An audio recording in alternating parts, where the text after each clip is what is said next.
Assalamualaikum warahmatullahi wabarakatuh. Alhamdulillah rabbil alamin, wassalatu wassalamu ala asyrafil anbiya'i wal mursalin wa ala alihi wa ashabihi ajmain, amma ba'du. Alhamdulillah, bertemu kembali kepada video saya yang berikutnya, yaitu pada video kali ini ingin membahas tentang makalah yang dibuat oleh saudari Rodotul Husna yang berjudulkan tentang konsep pendidikan menurut Quran surah At-Tahrim ayat 10 sampai 12. Yang mana bahwasanya makalah ini menyatakan bahwa pendidikan dalam Islam tidak hanya mencakup aspek akademik atau transfer pengetahuan semata, melainkan lebih luas dan mendalam, yakni mencakup pembentukan karakter, moral, serta keimanan seseorang. Melalui kajian terhadap surah At-Tahrim ayat 10 hingga 12 dijelaskan bahwa pendidikan dalam perspektif Al-Quran sangat menekankan peran lingkungan, keteladanan, serta kesiapan individu dalam menerima dan mengamalkan nilai-nilai kebenaran yang ditanamkan.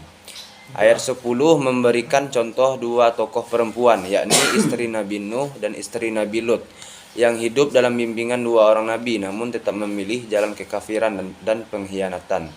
Ini menunjukkan bahwa lingkungan yang baik, meski sangat penting, tidak menjamin keberhasilan pendidikan jika hati seseorang telah menolak kebenaran. Pendidikan tidak cukup hanya diberikan melalui nasihat atau tinggal bersama orang yang saleh, tetapi memerlukan penerimaan yang tulus dan kesadaran iman dari dalam diri.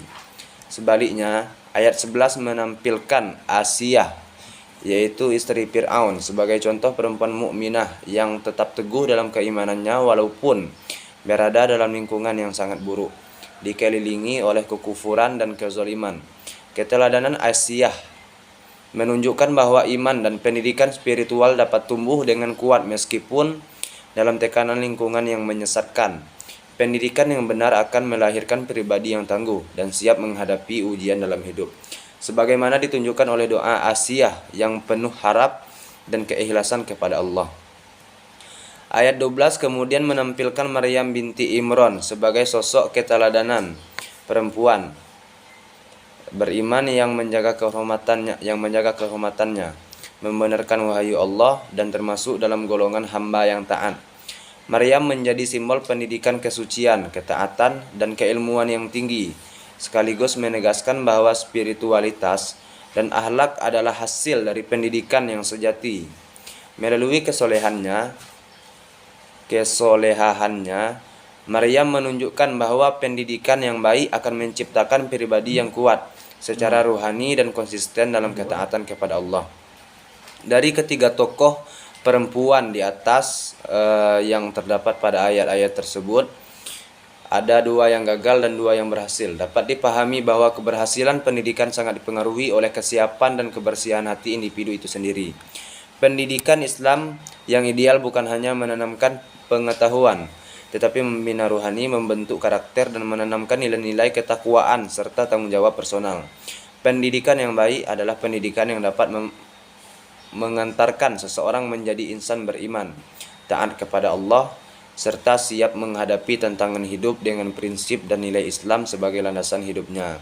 Mungkin sekian penyampaian ataupun paparan daripada makalah yang dapat saya tangkap dari menganalisis makalah dari saudari Rodotul Husna. Mungkin ada kehilapan ataupun kesilapan kata yang mungkin tidak tersampaikan kepada yang mungkin tidak dapat dipahami oleh para penonton. Mungkin bisa di komen di kolom komentar di bawah. Syukran kasiran. Wassalamualaikum warahmatullahi wabarakatuh.